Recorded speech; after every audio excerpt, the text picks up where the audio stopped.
শুধু মানুষ হইলে হয়তো না। ওয়ালাইকুম আসসালাম। কে? আপা আমি রতন, আপনার বাসায় পেপার দেই। আচ্ছা, আপনি আমার মাফ করে দিন।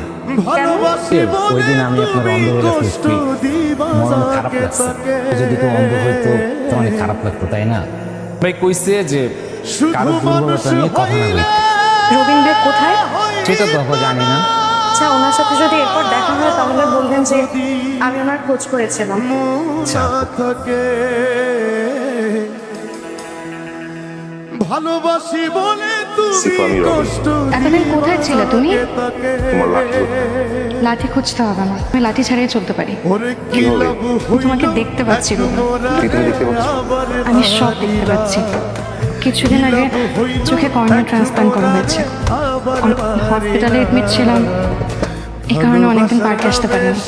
কিন্তু আমার খুব ইচ্ছে ছিল চোখ খুলে আমি প্রথম তোমাকেই দেখি, কিন্তু তোমাকে কোথাও খুঁজে পাইনি। তুমি কোথায় ছিলে তুমি? আসলে অনেকগুলো আমি তোর মধ্যে আছে। যাই হোক, আজকে সব কথা বাদ। অন্যদিন বলবো। খুব ভালো লাগছে, দেখতে পাচ্ছি শোনা। আসলে খুব আনন্দ হচ্ছে আমার। আনন্দটা সেলিব্রেট করি। আমার বাসায় যাবো, চল। বাবা তোমাকে দেখতে চাই। ভেরি মাচ তুমি আমার শিফাকে বন্ধু হিসেবে গ্রহণ করেছো। তুমি এখন কি করছো? পড়াশোনার মধ্যে আছো নাকি জব? কোম্পানি মাস্টার্স করছি। তুমি একটা কাজ করো তো, তোমার একটা বায়োডাটা আমাকে একটু পাঠিয়ে দাও। ভালোবাসার নামে শুধু অন্তর কি কথা? ভাঙিলা। সিফার ওরে কি বন্ধু হিসেবে লাভ জানতে চাই। হইলো আমার কেউ কারো চাকরি চাই। আবার দেখে, মারিলা। সিফার বন্ধু হিসেবে তোমাকে চাকরি দেওয়া হবে, তোমাকে কে বলবে? তো তাহলে তো আমি তোমাকে বলতাম আগামীকাল থেকে আমার হসপিটালে অ্যাকাউন্টস ডিপার্টমেন্টে জয়েন করতে। বলিনি, তোমার কাছে অ্যাপ্লিকেশন চাওয়া হয়েছে। এটা বোর্ড অফ ডিরেক্টরসে প্লেস করা হবে, তারা এটা যাচাই বাছাই করবে। তুমি যদি সিলেক্ট হও তখন একটা ইন্টারভিউ নাও, তারপরে না চাকরি। এনিওয়ে, তোমার এই সেলফ রেসপেক্টটা দেখে আমার খুব ভালো লাগলো। তো তোমার একটা ছবিও আমাকে পাঠাচ্ছে। রবি, এটা তুমি কার ছবি পাঠিয়েছ? ভুলে আমি মায়ের ছবি ক্লিক করে ফেলেছি। শুধু আমার ছবি পাঠাও। তোমার মা? জি আঙ্কেল, 1 মাস হলো নিখোঁজ। আমি চেষ্টা করছি কিন্তু এখনো খুঁজে পাচ্ছি না।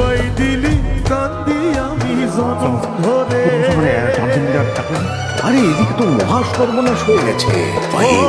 ভদ্র মহিলার অনিয়া শিফাকে দিয়েছি। মহিলার ছেলে হচ্ছে রবিন, মানে আমার মেয়ের বন্ধু। বলছি তোমাকে, আজকে যখন ওই ছেলেটা বললো যে 1 মাস ধরে সে তার মাকে খুঁজে পাচ্ছে না এবং এখনো খুঁজছে, আমি জাস্ট ওই ছেলেটার মুখের দিকে তাকাতে পারছিলাম না। ততটা সহজভাবে বিষয়টা বলছো, ততটা সহজ না। ও যখন বললো ওর মাকে এখনো খুঁজছে, তো ওর মুখের উপরে বলতে পারিনি। মাকে আমরা মানে একটা বেওয়ারিশ লাশ হিসাবে হসপিটাল থেকে দাফনের ব্যবস্থা করেছি। কিছু বলবি?